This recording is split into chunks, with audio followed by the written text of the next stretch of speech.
everybody, and welcome to the Road to Lotus. This is the how to engage with this course and our setting of our foundation for the course.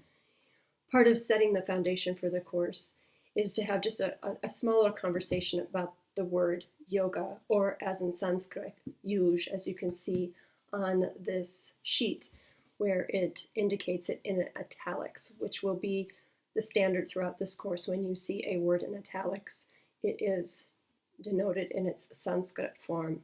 So Sanskrit and the interpretation of yoga in its simplest form is to yoke or to unite. So really what we're working towards is a state of yoga or a state of yuj.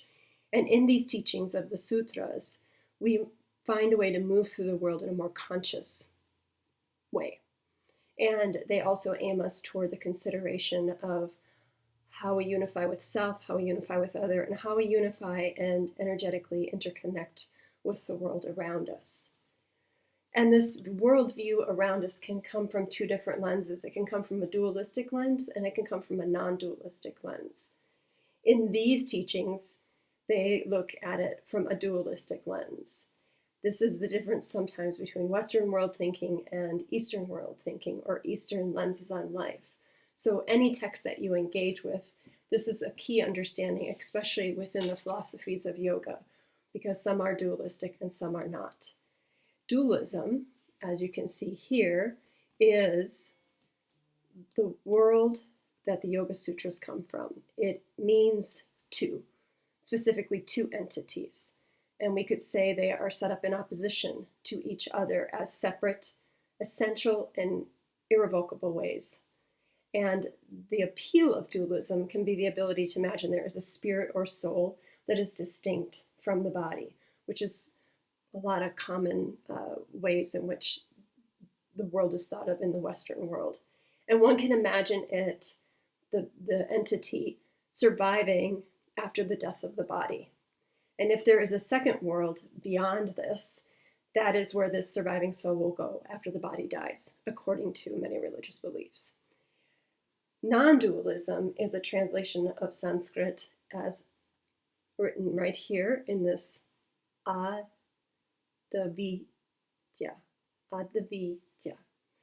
And it simply means without a second. So it is more pointing towards essentialness of oneness and wholeness in life. And despite the compulsive enactments of separation in the world, pointing us away from unity with the greater energy or essence of the world, this viewpoint guides us back to the center, to where everything is interconnected. And I have this quote here from a man named Jeff Foster, who will be on your reading list. And he says, "Despite the compelling appearance of separation and diversity, there is only one universal essence, one reality. Oneness is all there is, and we are all included." So that's kind of how you can think of a non-dualistic frame. So whether or not a spiritual philosophy is dualistic or non-dualistic makes a huge difference in terms of how it formulates our relationship to the world, the meaning of life, the nature of reality, and why we are engaging in certain practices and why we are seeking to realize. So excuse me as I have a little shuffle of the papers here. So within the sutras, I just want to connect you to an understanding about the sutras, that there are, that was written per se by a gentleman named Patanjali, and I say it that way because it's all oral history, so we don't know for sure, but he is the one who's mostly attributed to writing the sutras, and he has been attributed to have written it around 350 CE, so just a time frame there, just really old. And within the writings, there are 4 padas, as you can see here on the screen. And within each of the padas, there are a total of 195 sutras. And I'll break those down in a minute. So basically, the Yoga Sutras are broken into 4 padas, as you can see here. And these padas, the first is the Samadhi pada, which you can see at the top there. And this is a place where basically Patanjali analyzes the movements and the behaviors of the mind. And we aren't going to go through every single sutra here. We're going to run a highlight of the things that are key for a basic understanding of this practice. And then the second pada, sadhana pada, is the practice chapter. And this is where it speaks of the afflictions that our body encounters, are the movements of the mind that we work with, the behavioral patterns within each of us. And then the third pada, which you can see here, vibhuti, excuse me if I'm not saying it as clear as possible, focuses on attainments. So basically what here Patanjali is doing is he is looking at the results of being in a yogic state, the effects, the properties, the gifts that are gained through working towards an attainment of the yoga state. Now, I have a quote here from Mr. Iyengar, PKS Iyengar, quite famous yoga teacher, and he has a bit of a warning around this pada and the studying of this pada, and he warns us to not get caught up in the effects that result from this work. He says, thinking that with them, meaning the practices, our spiritual journey has reached its goal is not the correct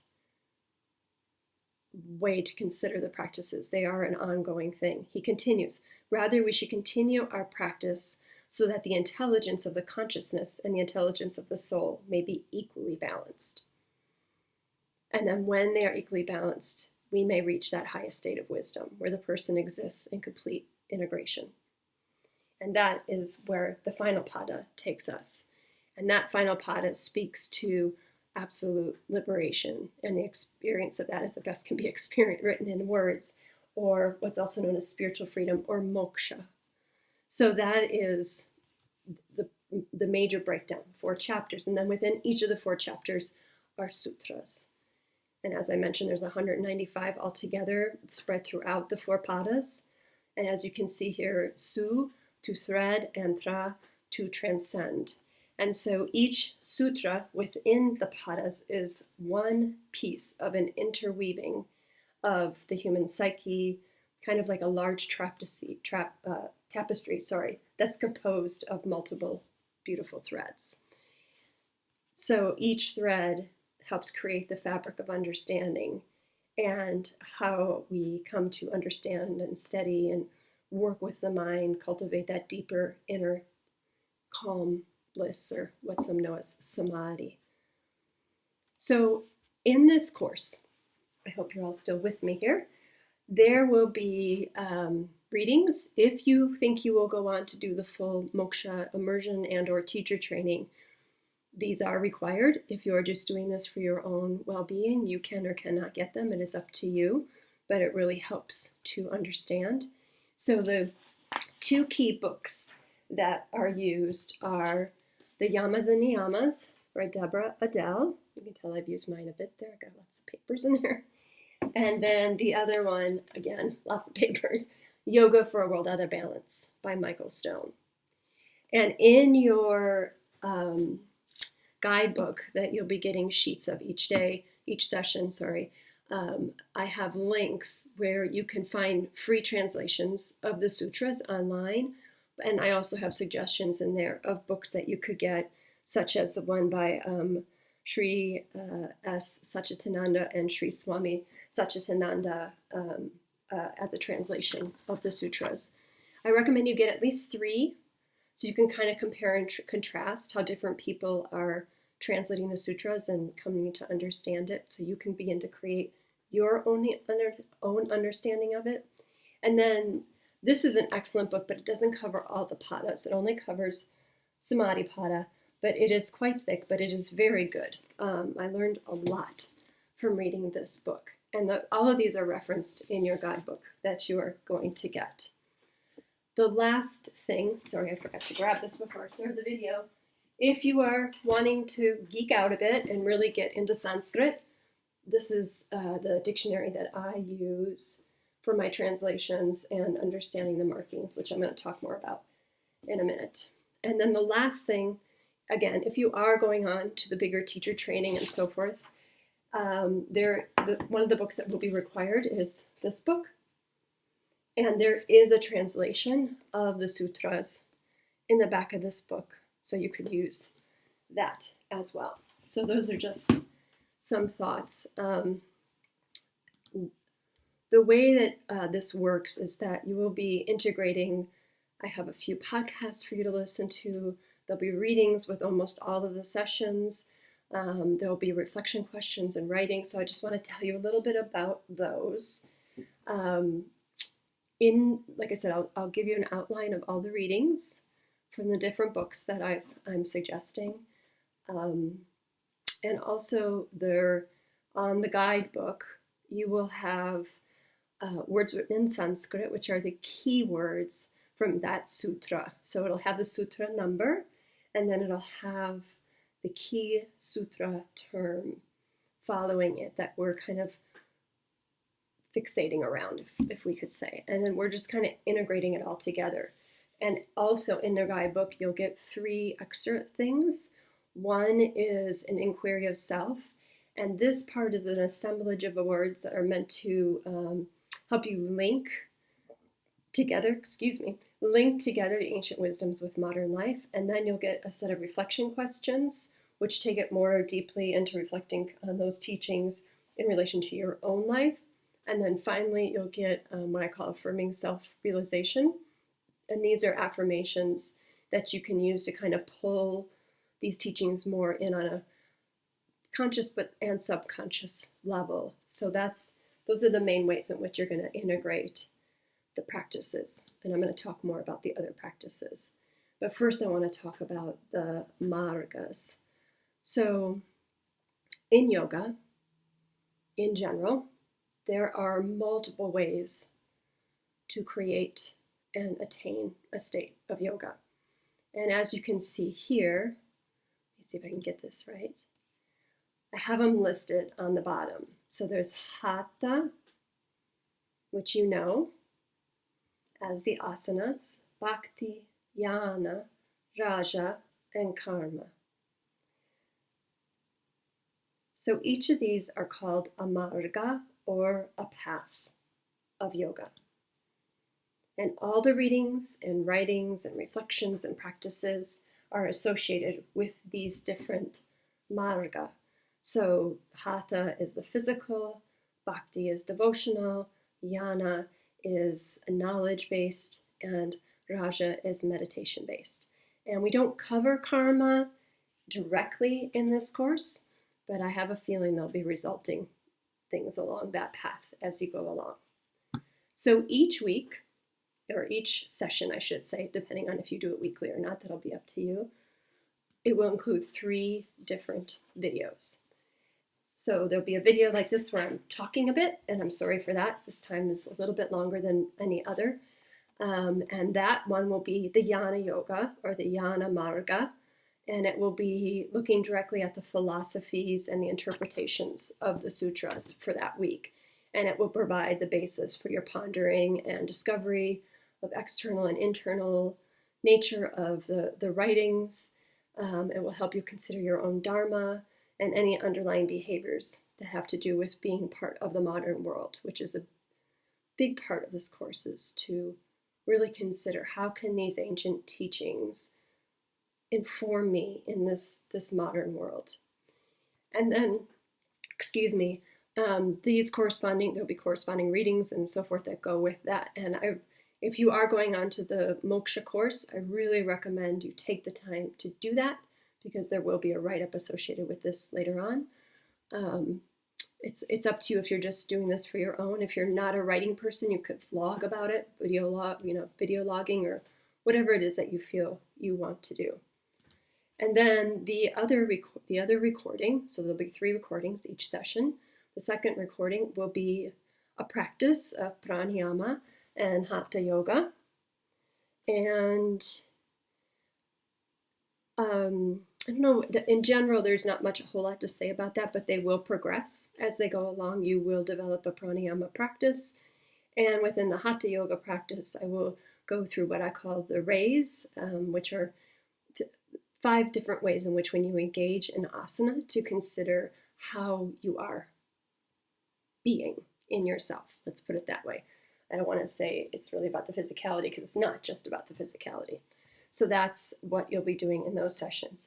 And then the final recording of each month, each week, or session, I should say, is a Raja yoga, and this time we'll have both partly guided and partly silent meditative practices. You can do these in whatever order you want. The way I've just described them is the way I would recommend doing them, but again, that is up to you. But I made them separate, so if you didn't want to do them all at once, you can take them as you wish, okay? So let me talk a little bit about Devangari or Sanskrit, just so that you can understand. So I first encountered this language when I went to India the first time in 1999 and received my first mantra. And that since then, so however long that is now, I have continued to delve and try to understand this ancient tongue. It was originally constructed, they believe, in the second millennium. And when we enunciate Sanskrit sounds, and Devangari is different than Hindi, so just so you know, the modern language of Hindi is a derivative of the original Devangari language, so just to have that clear. But when we enunciate them correctly, meaning that we have put our tongue in the place that it is requested of the practice, there are ways in which we create stimulations beyond anything we can really comprehend. Let's just put it that way. It is the only language through all of time that transmits meaning through vibration. And modern scientists are just beginning to scratch the surface of what that really means. But it is a very, very ancient tongue, and there is far more there than I would ever be able to describe in this course. And I myself am just so young on that journey. I've only studied it for just over 2 decades, so that can give you a sense of how deep and layered the language is. But I do want to give you a couple little tips around it. And first thing is to realize that different people translate the original script of the Devangari into English characters. So they're very, some people spell it out, some people do it phonetically. There's different ways it's done. The way I'm going to do it, the way I'm going to transliterate it, as this word says, is through what's known as IAST. So it's a way in which, and as you can see from this image, these characters have dots, dashes, and lines, some below, some above the characters. And these are called diacritics, okay? And you don't need to know them all, but I will give you a couple little pieces and a bit of information. And these are used because the Sanskrit alphabet has 50 characters, whereas the Roman English characters are only 26. So there's a way in which they needed to be able to differentiate where the tongue placement would go to make the sound, even though the character that we know is the same. And so I'm going to just provide a few basic tips on this. There's also a few basic tips in the introduction of Michael Stone's book. So you can kind of start to understand some rough estimates, but please know that the sound is going to vary from person to person. And the fact is there is no correct sound. It really is about placement of tongue, okay? So it's going to sound different because all of our bodies are different, okay? So for example, in this little writing I have here, you can see there are dots below some of the letters, okay? And that is an indication that the tip of the tongue goes behind the teeth. Now there's a placement where we're not going to get into all that, but that's kind of how you know there's some things. And then also, as you can see in this particular transliteration, there's a line above the Roman character we know as an A. So anytime you see, and this is the main one that I think that you could probably pick up during this course, is that anytime you see a line above a character and you go to sound it out, you just want to hold that sound twice as long as you would other words that are in that same. So here's an example of a word many of us know. Sorry, that's kind of light.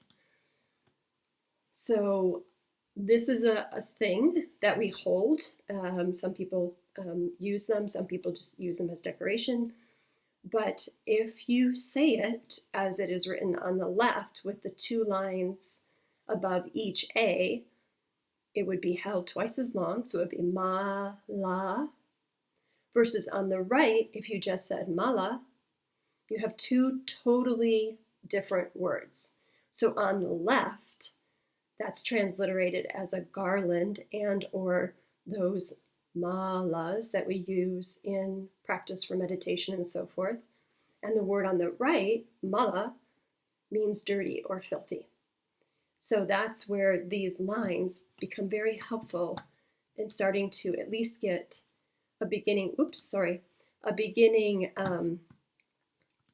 comprehension of how to begin to use Sanskrit a little bit more concise. So that's the basic of our program. I hope that that was all clear and helpful. Again, you can always send messages to the Facebook group or to the email that was given when you registered for the course. And then I just want to teach you one last thing before we go today. At the beginning of each session, we will do a mantra. And this is the mantra. It is the Guru mantra. And just to understand, I have this in your guidebook, but in the Sūtra 126, they talk about Guru. And it has been a bit misused in our culture.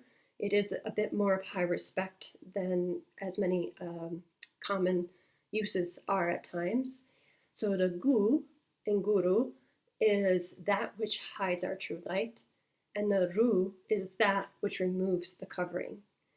So, that's what Guru means.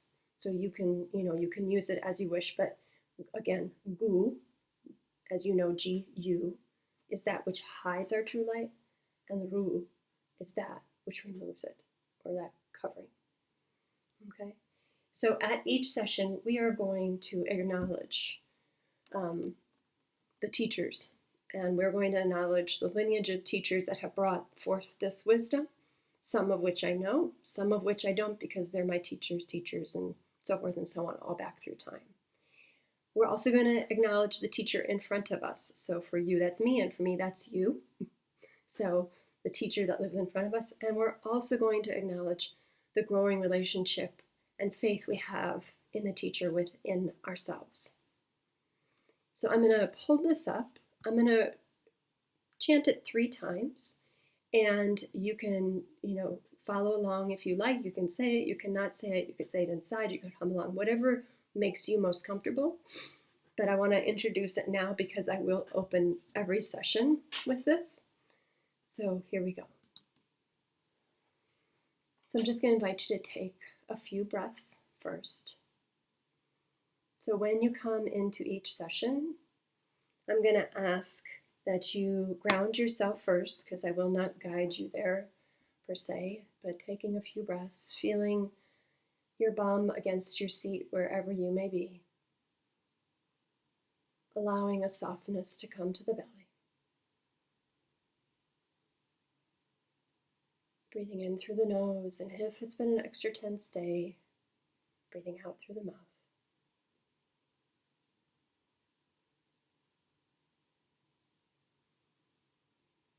And on that 4th inhale, we exhale, beginning the chant. Om Shri Gurubhyo Namaha.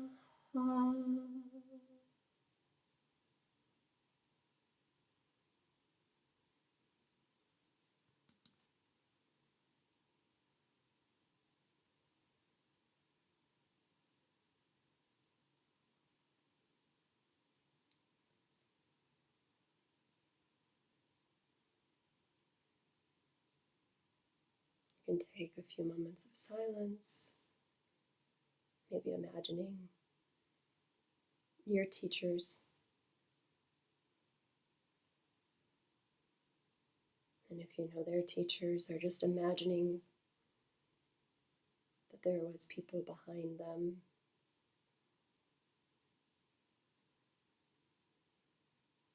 And then finally you turn inward, an acknowledgement of that which you are coming to know of yourself, and that which you are coming to learn through these teachings.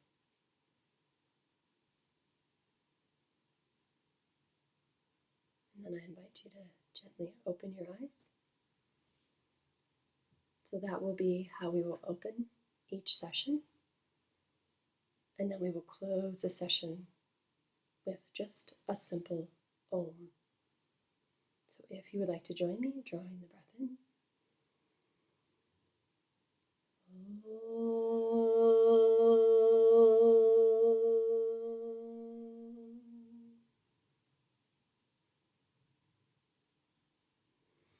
Thanks for coming. I'll see you in the next session. The first